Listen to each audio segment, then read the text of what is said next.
Le leader du Parti national panafricain, PNP, s'est aussi adressé au peuple togolais. Tikpi Hatchadan, dans son décryptage de l'actualité sociopolitique de son pays, pense que le peuple togolais est devenu un simple compteur d'années. L'instigateur du 19 août 2017 critique vivement ceux qui réduisent le cas togolais à une crise post-électorale, lance une pique à ceux qui croient que l'élection leur permettra de battre le régime en place et lie en filigrane du déploiement de la terreur, une peur du régime de Faure Gnassingbé. Tikpi Hatchadan décrit le peuple togolais comme un simple compteur d'années. Jusqu'à quand allons-nous continuer dans cette hypocrisie collective qui consiste pour un peuple à se souhaiter, à chaque fin d'année, une bonne et heureuse année, alors qu'il sait pertinemment que l'année qui tire à sa fin n'a été ni bonne, ni heureuse et que l'année qui va s'ouvrir sera pire, tant que règne la dictature, s'interroge-t-il. Pour le leader du PNP, le régime en place menace chaque Togolais jusque dans sa vie et la liberté d'expression, dit-il, est pourchassé jusque dans ses derniers retranchements. Tout en exigeant que le discours sur le cas togolais soit clair et sans équivoque, il pose ces questions: que se passe-t-il réellement au Togo? Devons-nous répondre qu'il y a une crise post-électorale datant du 22 février 2020 ou bien répondre que nous nous trouvons dans une longue crise due à la confiscation de la liberté et la souveraineté du peuple togolais depuis le 13 janvier 1963? Pour cet acteur politique en exil depuis quelques années, s'attacher à présenter le cas togolais aujourd'hui comme une crise post-électorale revient à tenter de substituer à une crise des plus vieilles et interminables au titre du continent qui dure 58 ans, en une récente et courte crise qui ne fait pas encore 2 années accomplies. Poser la contestation électorale comme problématique centrale, poursuit-il, oriente le projecteur sur l'épiphénomène au lieu de le braquer sur le phénomène lui-même. Nous croupissons sous une dictature féroce, extrêmement liberticide.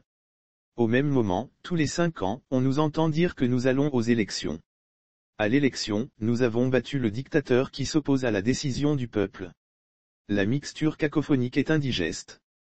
Les tenants de ce discours désorientant qui jette un flou sur les vrais enjeux, faussent la compréhension du problème du Togo à l'extérieur pendant que pour le peuple martyr, il est clair qu'il ne s'agit pas d'une crise post-électorale mais d'une longue, profonde et interminable crise, une éclipse totale qui s'est abattue sur le peuple depuis le 13 janvier 1963, lance-t-il.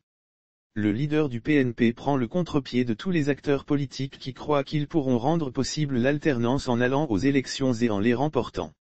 Dans l'entendement de Tikpi Hatchadan, la participation aux élections au Togo n'est qu'un simple rituel de remise en œuvre de la dictature.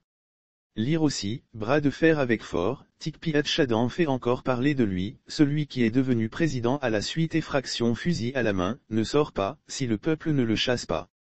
Gnassingbé Eyadema n'est pas parti par élection, Gnassingbé Faure ne partira pas par élection.